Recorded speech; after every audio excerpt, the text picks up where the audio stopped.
Wednesday, the 2nd of January 2019, and this is the Podium coming to you live on SABC Television. Our quote for today comes from John C. Maxwell, an American clergy, and it says, "One of the roles of the presidency is to lead a political party.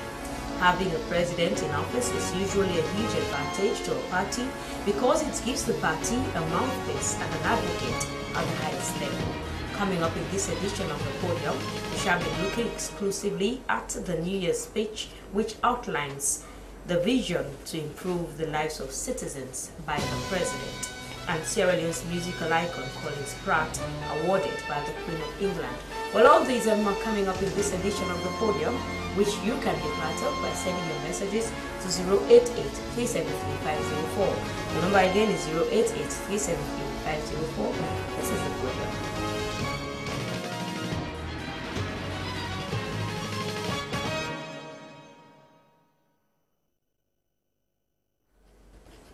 Well, my name is Daphne Zainab Kamara. President Bio has, in his New Year's speech to the nation, assured Sierra Leoneans of his government's commitment to improving the lives of ordinary Sierra Leoneans and enforcing laws on sexual-based violence. In his address, he assured Sierra Leoneans of his government's commitment to protecting the girl child from rape, early marriage, exploitation, gender-based discrimination, and other forms of gender-based violence. Well, we now bring you the statement by the President.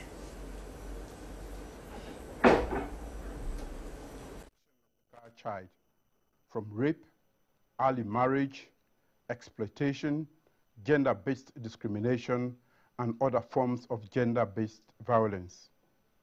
To this end, we will review and implement the Sexual Offences Act, strengthen legislation for women's empowerment, children and persons with disability, and strengthen child protection services.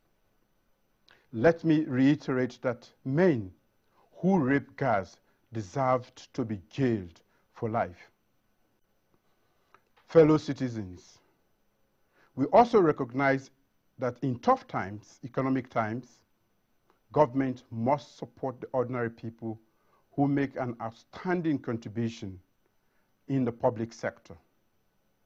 Therefore, effective January 2019, the salary of civil servants, teachers, police, and the military in grades 1 to 6 is also increasing by 10%, and those in grades 7 to 14 by 5%. This is in addition to the 10% increase announced in the 2018 revised budget.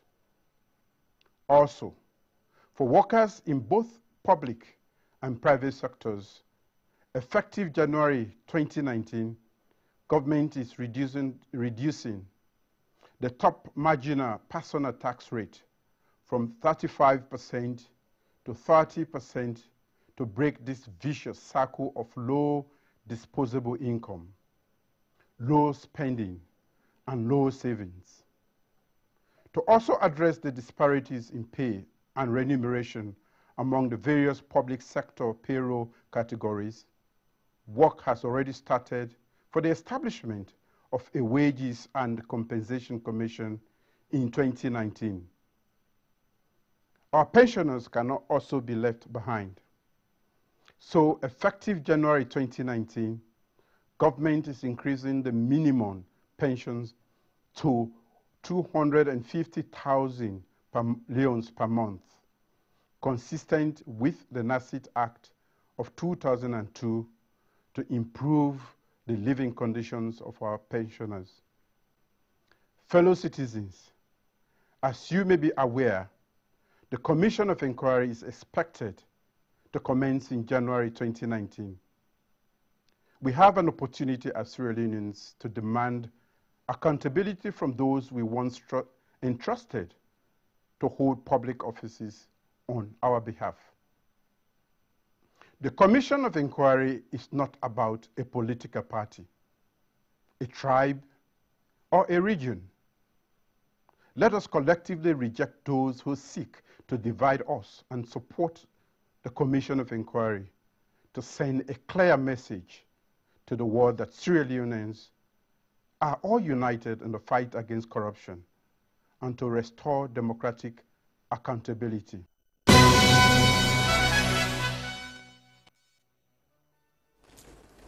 Well, that was an excerpt of the President's New Year's message to the citizens of this country. Well, in the studios to give a brief analysis of the contents of the President's speech, I have Abubakar Josise, who is the National Coordinator, Strategic Communications Unit in the Ministry of Information and Communications, Thomas Dixon, Editor, Salon Times newspaper, and Moses Mambu, Civil Society Consortium on Service Delivery.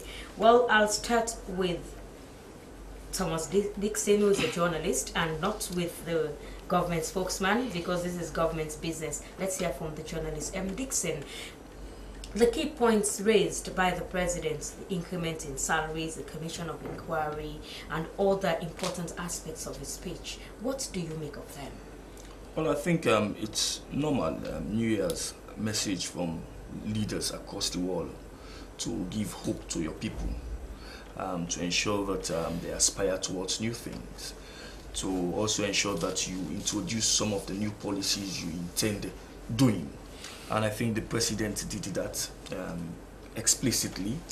And for me, I will miss if I don't commend him for his commitment towards the repealing of the criminal libel law in the speech, which was not in the excerpt. So I think I want to congratulate him.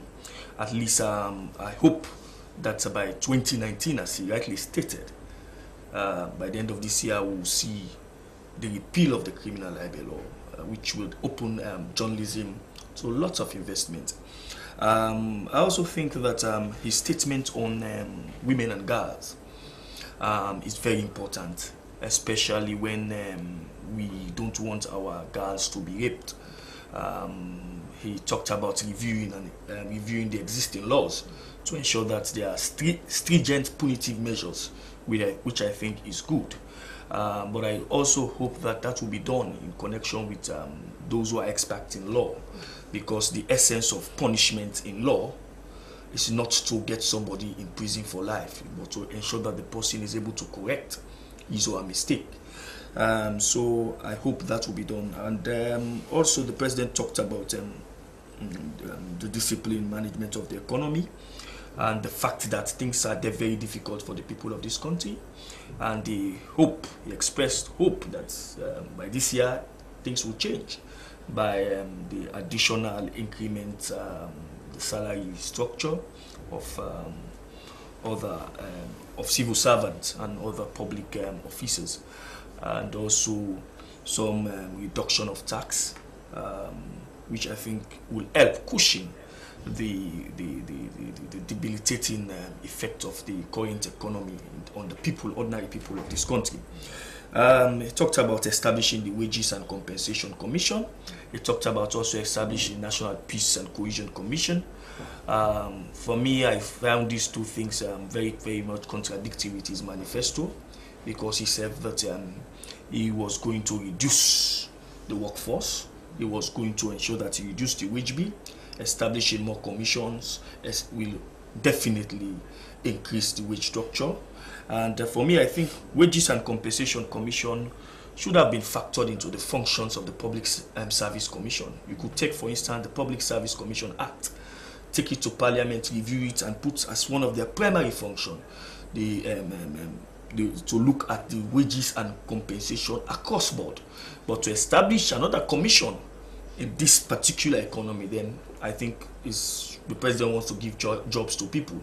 Also, the National Peace and Cohesion Commission, I don't think we have the National Commission for Democracy, we have the Human Rights Commission.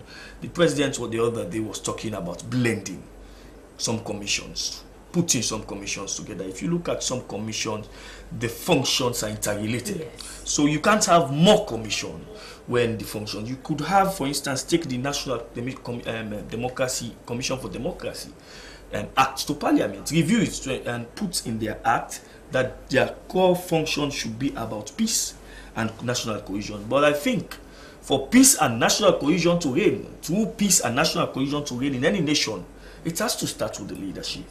The leadership should be an example.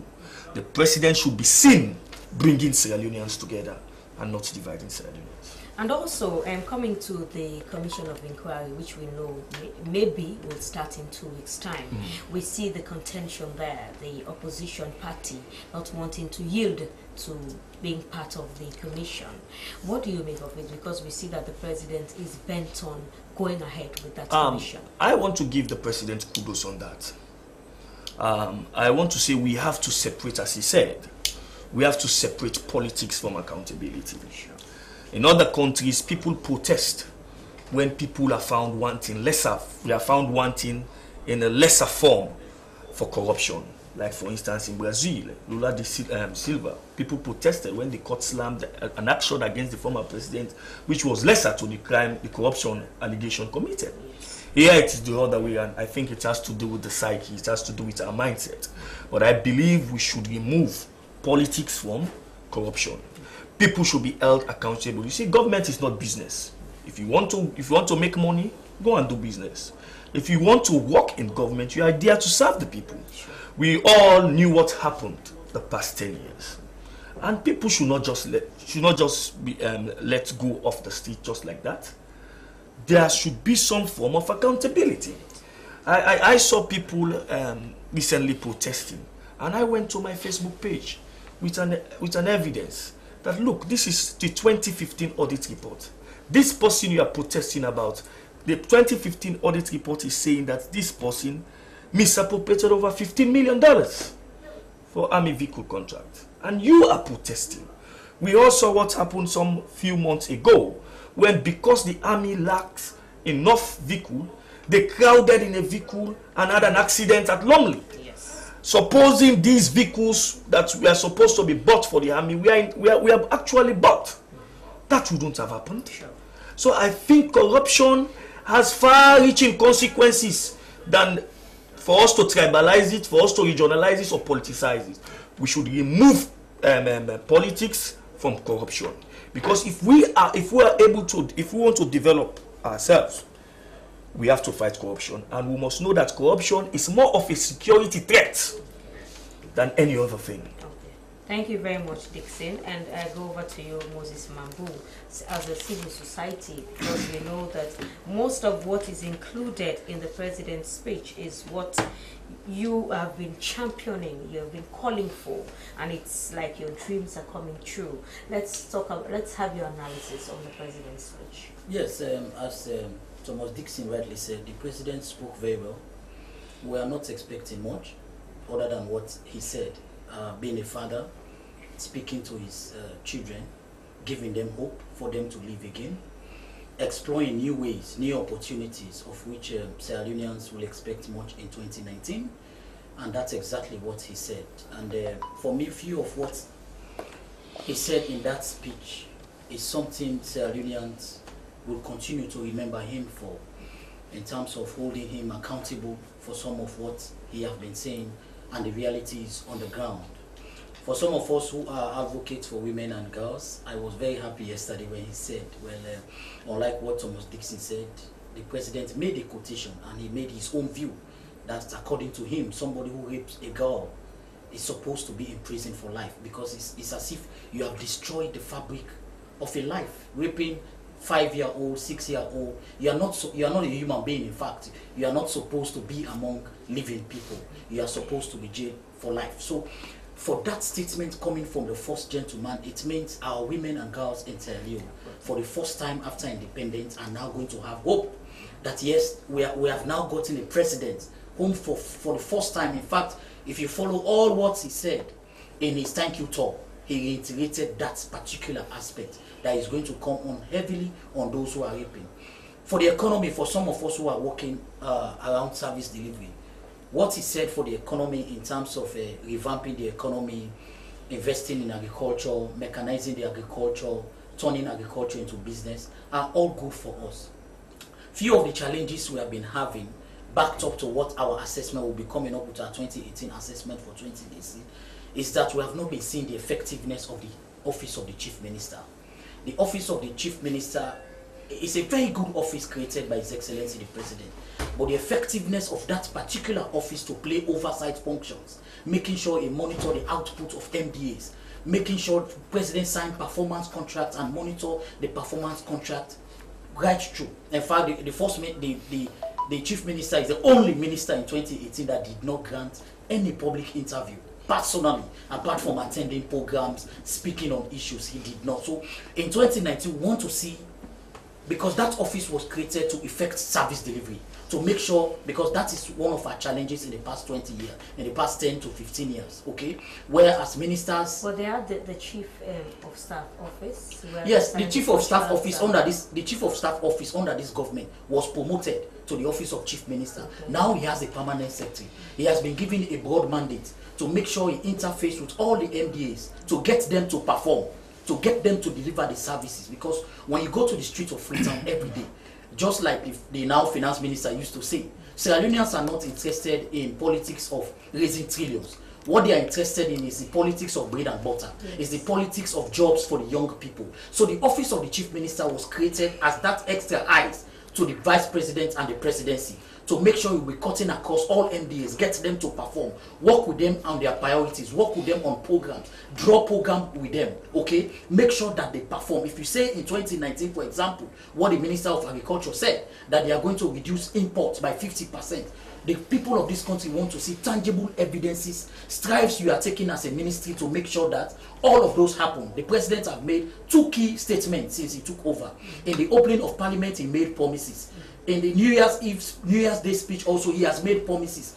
What the President does always all over the world is to make those statements. Following up on those statements is the tentacles, the branches he have, the MDAs, to make sure they implement. So for us, we are going to work more deeply with the office of the Chief Minister, because if we can get the office of the Chief Minister and all the units under the office of the Chief Minister backed up with the Ministry of Development. In 2018 also, we did not see much of Ministry of Development, because by now we needed to have development officers in all the MDAs, working with them, making sure that they sit together, plan, look at priority areas that adhere towards changing the lives of Sierra Leoneans. In 2018 also, what we did not hear much from His Excellency is the issue of private sector investment. Mind you, government do not have all the jobs to give to the young people.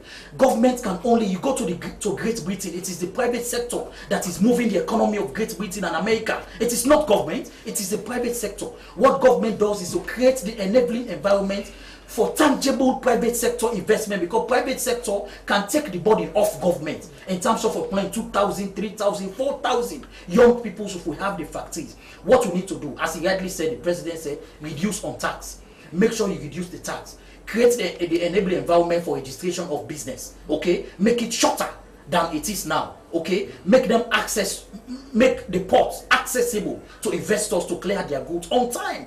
Okay, make the climate environment friendly, make the political environment like what is happening now. You hear America putting out press release, make the US State Embassy putting out press release of where you should not go to their people, Britain putting out press statement, all of those. If the political climate environment is not cohesive, investors will not come. That is why we welcome the Peace Commission. Now, unlike what my brother said, the Peace Commission is distinct and distinguished from all other commissions in Sierra Leone. For us, we want it, because Sierra Leone is one of the countries where our illiteracy is up to 80%. Okay, and as a result of that, as he rightly said, imagine people demonstrating because somebody have been accused of embezzling state fund. You go to the street to protest on his behalf.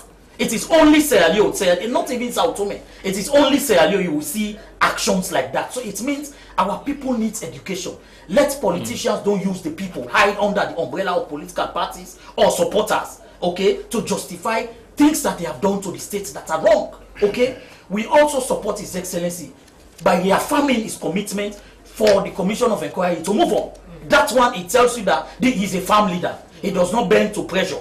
And that is where we are going to continue to support. However, we want to caution him and his entire administration that they should make sure that people like Thomas Gixon and the entire media, the Commission of Inquiry is open to them. The media should be highly involved. The international community, the sittings of the Commission of Inquiry should be open and made public, so that citizens will have confidence in the Commission of Inquiry, unlike what few Sierra Leoneans are saying, that it is a witch hunt. So for us, by and large, The statement by His Excellency the President is welcoming, is hopeful for Sierra Leoneans, because as a father, we needed a statement like that, because you saw the end of year, the Christmas festive season have been so dry. There is not much resources in the country. So giving the people of this country a new hope for 2019. I think all of us as Sierra Leoneans, the president cannot do it alone. Unless all of us Sierra Leoneans join him in 2019, we can succeed together. Okay, thank you very much, Moses Mambo. And finally to you, the government spokesman, Abubakar Josise. Let's talk about the president's speech. One thing I'm interested in is the recovery of 8.4 billion units of stolen public money in just 6 months. Let's talk about how that came about. Well, definitely it came about from retrieval of stolen funds from people who are served in various positions. You see, this is the new direction we want to go, because we want to ensure that resources meant for the people are used to better their lives, unlike before. And this is why we are setting up the commissions of inquiry, and we are also expecting the ACC to raise up its game, because for quite some time now it has been habitual for people to go into public office and then enrich themselves at the expense of the masses. We all know where corruption has taken us as a nation.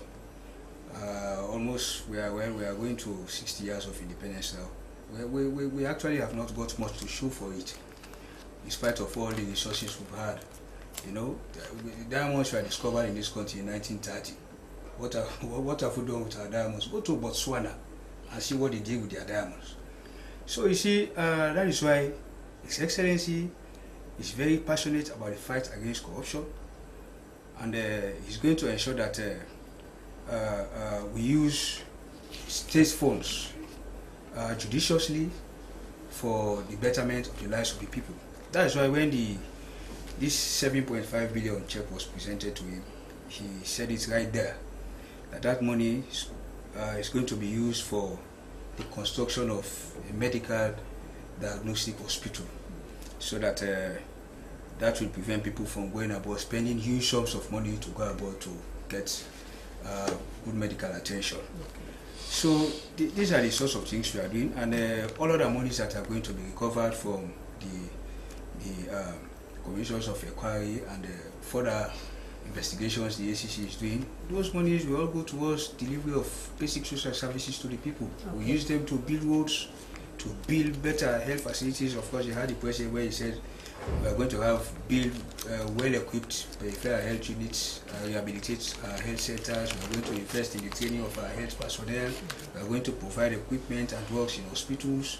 We are going to expand the ambulance system so that all districts will have the National Ambulance Service to help people to access health facilities on a timely basis. So those are the things we are going to spend the monies on. We have just started with this 7.5 billion. We know definitely we are going to get more, and once we get them, we will invest them on the people, because they actually own the money. Okay. Now, Mr. Sise, government after government have been promising a repeal of the criminal libel law. We know that this is a process, it takes time. And now that the president has reiterated that in this New Year's message, let's talk about the progress so far. Well, we refer to His Excellency President Bio as a talk and do president. He does not just make promises he cannot keep. Whatever promises he makes, he keeps them. So this is just one of such promises, and he has reiterated it. On even the last time there was a media cocktail at Radisson Blue, he told the media that definitely was going to repeal it, and he has said it again. And the process is on course. Of course, I understand Cabinet has looked at it. The document is now with the law officers. Very soon it will move to Parliament, and then we are going to have the amendment. I just want to ask that, I myself being a journalist, I want to ask that well, I still refer to them as my colleagues. They try to be very responsible, because this is a very bold step that is going to be taken by the president. Mind you, past governments have made that promise in the past, but they never kept it for one reason or the other, or let me say for obvious reasons, because it's about protection of people's integrity. People were just, government officials were just fearful that if you expunge this, and then there is not something tough to replace it with, you might just give journalists a blank check to get at people, you know. So, but President Bio believes in free expression, and he wants to ensure that the media operates in a climate that is very, very conducive for them, as Dixie rightly said, because this is one thing that has been keeping investors away from, particularly the media. If you just lift the, you remove the criminal libel laws, and then you place it to something civil, which we are going to do, then people will be encouraged to invest in the media, and that will improve the media, because who might know, even the you people here at SABC, you know, because it's not a public broadcaster, you know, so a lot of investments will come in there. People will not be afraid anymore that in the course of their operations, if certain things go wrong, the entire institutions will just be shut down automatically, people go to jail and all the rest of it. It's because of those fears that have kept investors away from the media in the past. So President Bill wants to open up everything to ensure that we have free expression, the media, actually media practitioners, there's good investment in the media, so that media practitioners can have something to show. You know, over the years, when you go around, you look, I mean, some of the poorest people you find in this country are in the media, honestly. And we make the great people too. Most reporters are not paid, because most of the businesses are one man business, you know, and they dictate everything. When you have a well-constituted media organ, you have a board and other things, they have other investment elsewhere, they're able to provide good conditions of service for journalists, and that will help them to stay away from blackmail and other things. So President Bill believes that he wants to, he's a friend of the media, and definitely he's going to keep that promise very, very soon. And now he spoke about reviving the Tomabom agricultural program. Let's talk about the importance of that. Well, before I was born, I was told that before I was born, Tomabom used to produce enough rice for us to feed ourselves here and then export the surplus to earn foreign exchange. And last year I went with President Bill. We toured the entire month. At this time last year, we went to Tomabom. Fast land, lying idle. Go to Bundapi is the same. Okupu and other places. As a matter of fact, survey had been done which showed that 72% of our able land remain uncultivated. How could we? Country of 6-7 million people cannot feed ourselves and we have able land? No, that is unacceptable. That's why His Excellency President Bill, because we told this nation that we will diversify the economy, and 3 sectors are going to be used: agriculture, tourism, marine resources, and fisheries. So for agriculture now, we have expanded investments in those 3 areas. Of course, the policy and implementation frameworks are already in place. This year, we'll start implementing what we actually want to do. 2 things here. One, we want to use the agriculture sector to create jobs for people. And secondly, to ensure that we reduce the cost of importation of foodstuffs into this country. Because when you look at rice alone, we spend almost $200 million to import rice into this country, and that is our staple food. Spending such colossal amount of money, I mean, you are just building other people's countries. But when what we are going to do now, that's why the project, the rice and irrigation project, is going to be launched very soon. This area, we are going to produce rice right through the year. That's why we have irrigation as well, so that of course we have this 3 months rice production. We'll be using that. So if in 1 year we can produce rice at a huge scale, I mean 3 times, definitely we'll have enough to eat and export and earn foreign exchange. You know, so that is the thrust of this whole Tomabom and Bundapi project. Because, well, like if you look at our security forces, look at, I mean, the rice we import into this country, just to give them rice which they are entitled to. You can grow that rice in the country, you give them the same bag of rice, and the money stay within the country. So we are hoping by in the next few years to reduce importation of rice and other foodstuffs to the country by 50% or more, so that most of that money we use to import these goods will stay in the country and help to build the economy. Okay, and also finally, before we move on to another issue, you heard my journalist colleague Thomas Dixon. He spoke about setting up of some commissions, the Peace Commission and all of these, and he was seeing it as a duplication of efforts. You know, we have the Human Rights Commission, which he thinks should be strengthened. What do you make of that? That's my brother's opinion, and I respect his opinion, but we are looking at it differently. Those institutions have their own terms of reference, and when you look at the... Well, that's a very good suggestion. Yes, because if the president you look at the manifesto task. said if you do not reduce the wage bill. Yeah, well, wage bill. It's like creating more avenues, more wage, more work opportunities. At times you look at cost versus benefit. Okay. You understand? We've already reduced the wage bill. The last time we had biometric verification, and we discovered over 9,000 to 10,000 ghost workers. Those have now been removed from the wage bill. You understand? So that one has helped government a lot. In this case, you look at the institutions, they have different terms of reference, and you cannot overburden. If you decide to give them more tasks, you overburden them, they will become inefficient. That's why at times, if you think the task is so huge, the task of uniting this country, promoting national cohesion, is not a small task. So if you can go and add that to another institution that is already groaning under the weight of the task for which it exists, I think you've just been making it inefficient. So that is the point. You have a new commission. How many people are going to be recruited by that commission? You understand? For you to think government will recall huge expenditure, I don't think so. I take a different. If it's national, it's for the whole country. That's a huge amount of. Yes, you set up regional offices. Yeah.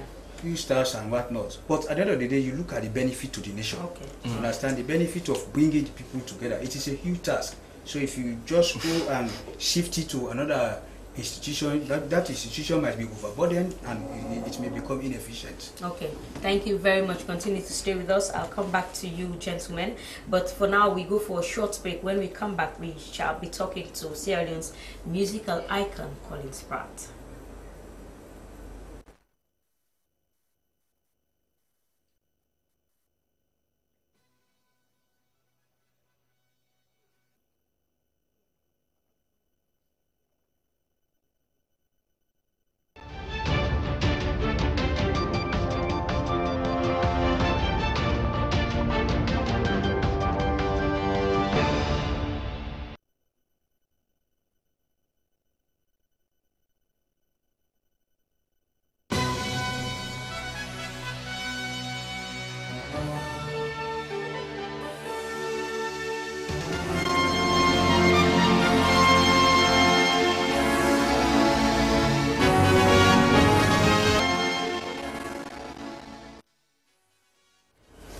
In case you've just joined us, this is the Podium coming to SABC television in Freetown. Sierra Leone and UK-based music icon Colin Pratt, who is also known for Le We Make Salone hit song, has been honored by the Queen of England, the British Empire Medal, for its contribution to the Western Africa community in London. Colin Pratt is a household name for Sierra Leonean songs during the 90s, and I have the privilege of him being my guest this afternoon. Good afternoon, Collins. Welcome to the program. Good afternoon. Thank you for having me. First of all, congratulations on your award. Thank you so much. I'm so chuffed. It's unbelievable. So, what's the essence or the weight of that award being awarded by the Queen of England? It's big. It's massive. But first of all, Happy New Year to all Sierra Leoneans out there and the world at large. This accolade passed on by the Queen is in recognition for the work that I have done in the West African community in South London in particular. Let me interrupt a bit. Yes. Does she understand your songs? Who am I to know? It goes beyond just what I've done as a recording artist. It's an umbrella thing with me very involved in youth development, involved in church ministry and the community at large. So it's an umbrella of things rather than me singing Sierra Leonean music over the years. So it's a big honor because it's far-fetched, it's unusual. I'm not sure if it's happened to a Sierra Leonean musician ever before. So, and the world is rejoicing with me, and they have reason to.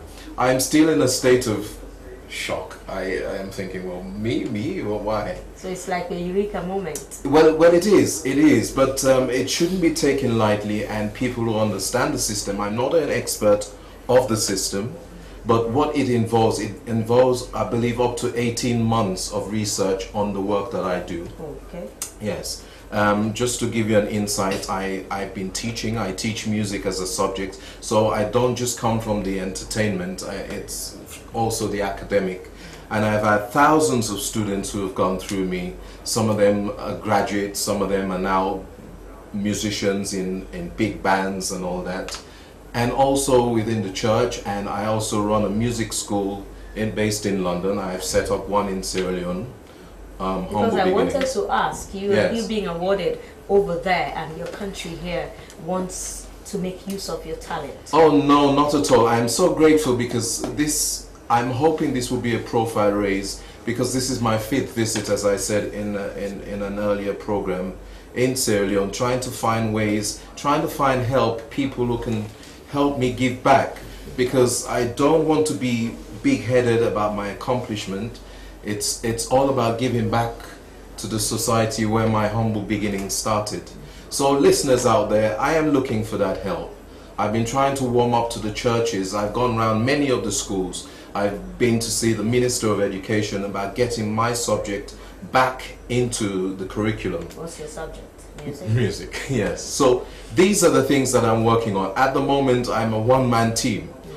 Some are trying to come on board, but they see financial gain. It's not about that. It's not about that. We must have a forward vision, and I think this is probably one of the qualities that God has given me that I've been recognized at this time, because it's all about the selflessness. Okay, I give, I work. It's not about what I get. All the accomplishments that I've gained over the years have never been me going out there wanting to be a superstar or anything like that. I've just been humble in what I do, and for me this is just God being faithful and just rewarding me for that hard work. So what triggers your expertise, what gives you the inspiration to do what you do? I believe talent is indeed born, not made, but I believe also with hard work, you persevere, you would accomplish things. It's my first love. Coming from a Creole background, music as a subject was frowned upon. Until such time, for me, I managed to convince my mother that this was what I want to do. And she gave me that blessing. And I'm telling you, don't underestimate the blessing of a mother. And since she gave me that blessing, people have been pulling me back to the arm, but the way has been forward. Okay, I've been involved in producing Sierra Leonean music for all the greats in the 90s, and I want to pay homage to people like the late Essie Oji of my lovely Elizabeth. I worked with Essie. I also worked with people like Sylvester Williams, Mama Balu, Cabo, all these songs. Not forgetting my own brother from a different mother, King Masco. I know you're trying to listen in. Hi. And of blessed memory, the late Bonnie Mac. Us three, we did Wilekwi Salon together. So that has become, as some will term it, a second national anthem to the national anthem that we have. And it will live forever. And that's the legacy. This is what we want to pass on. It's not about just entertainment. It's about positive lyrics. It's about the message to our people. It's about motivating the young, and that's what I'm all about. And also, regardless of the fact that you said you were not recognized based on the music you do, because I believe the Queen does not understand Wilekwi Salon. You know, let's talk about, would you have made it if you were not a musician? Would I have made it if you had not followed that dream? I have to tell you that I first studied engineering. and I didn't make it. Predominantly, music has been there since day one. Early days, my sister had the opportunity to learn, and but then I had that craving, and as the only boy in my family, there was that urge. And I remember when I'm a founder member of the Prince of Wales Band, I remember when we set up that band, and my late dad heard that I was blowing the trumpet in the street. He wasn't having it. So all the strings were pulled to get me out of music, but this is my direction, this is my calling. So it's an encouragement to the younger generation, follow your dream, I say. So let's talk about when you have that breakthrough, that epiphany moment, when you know that this is me, this is Colin Pratt, I've made it the way I want to be. Wow. It's a difficult question. You can mention a song that gave you the breakthrough, you can mention any. I can tell you the song that made me take myself seriously. This was when you guys had the war, because I was living in England. When the war was going on, I did a gospel album, It Go Well With the Righteous. And the feedback from that album, people contacting me, telling me how much consolation they had, how much they connected with God, just by listening to those songs on that album. Then I started to take myself a bit seriously, knowing that I'm impacting lives and I have a duty to my people and my God to do my bit for society. Okay, thank you very much. Continue to stay with us because we'll come back. We'll want to get that lovely voice by the end of the program. And I'll start with you again, Thomas Dixon. Yeah. I saw you making notes. I guess you wanted to add some things to what you've already said. And I guess you disagree again with what Abubakar Josise was saying. Yeah, partially I disagree with my brother. He said the president is a talk and do president, and in his manifesto, he said that within 100 days he will ensure that assets are made public at the ACC. That he also said that he will declare his assets at 100 days, he will make it public. We are yet to see that. At least if you are fighting corruption and you've made that statement, we want to see the action, the do aspect of it, not the talk aspect. And my brother talked about the effectiveness of the chief minister, whether or not he's effective. I subscribe to that he's not effective. For me, I don't see, I have not seen the reason for having a chief minister. His appointment letter that was made to the public was so cumbersome. And Thomas Dixon and Moses Mambu, we don't want you to create an agenda of a possible shuffle. Okay, he also talked about the effectiveness of the Ministry of Development and Planning. Up till now, we've not seen the national development plan.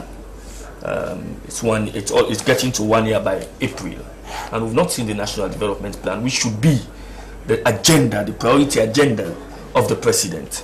And lastly, my brother said that the Peace and National Cohesion, I am stating that the Peace and National Cohesion Commission will not ensure unity in this country.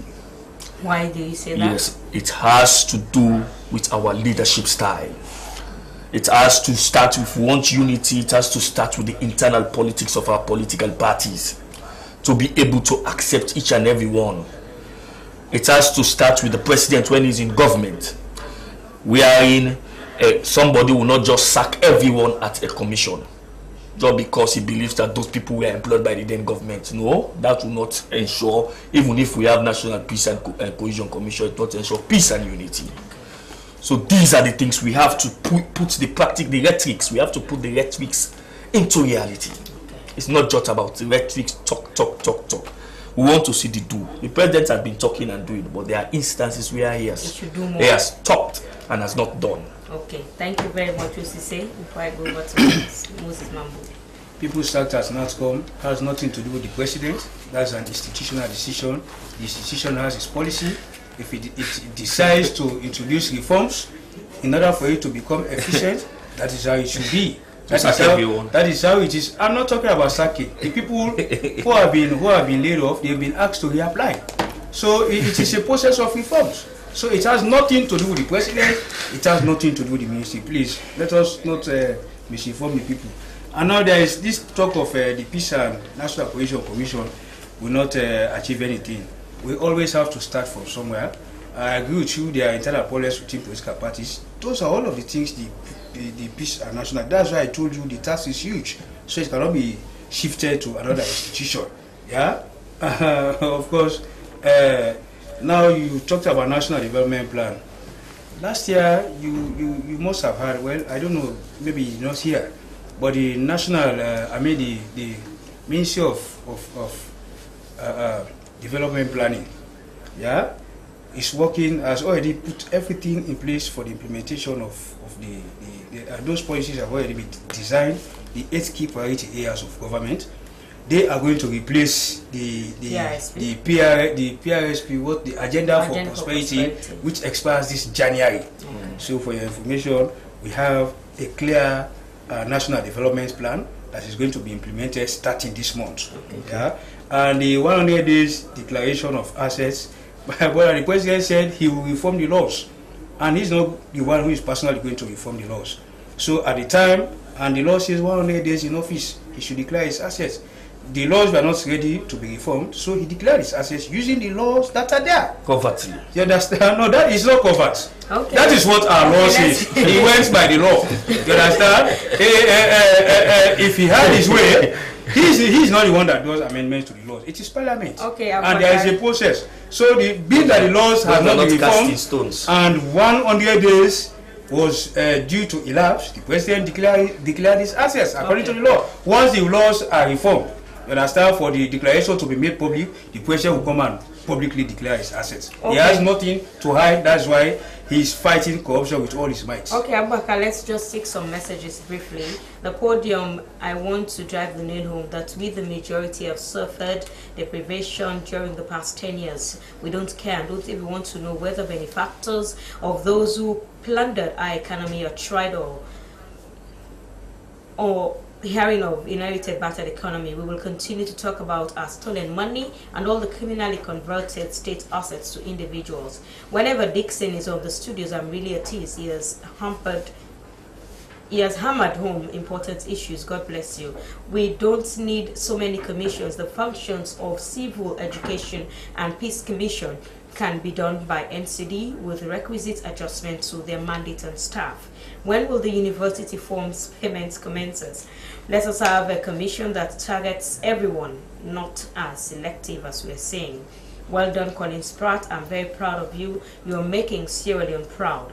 I could vividly remember Colin Pratt in the 90s. Is one of the best music artists in this country.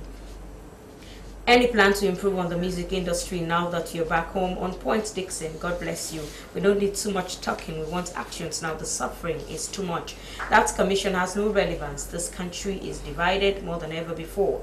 Too many commissions in the country. Well, let's close with Moses Mambu. Yeah, as you heard from the Texas, as a country we need to rethink, re-strategize.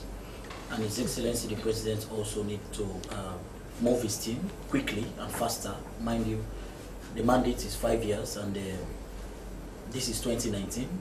So we need to move faster and all of us need to lay the blame games aside and join the government of the day to help develop and transform the country. And we can only do that with unity, peace and cohesion when we are living together as a country.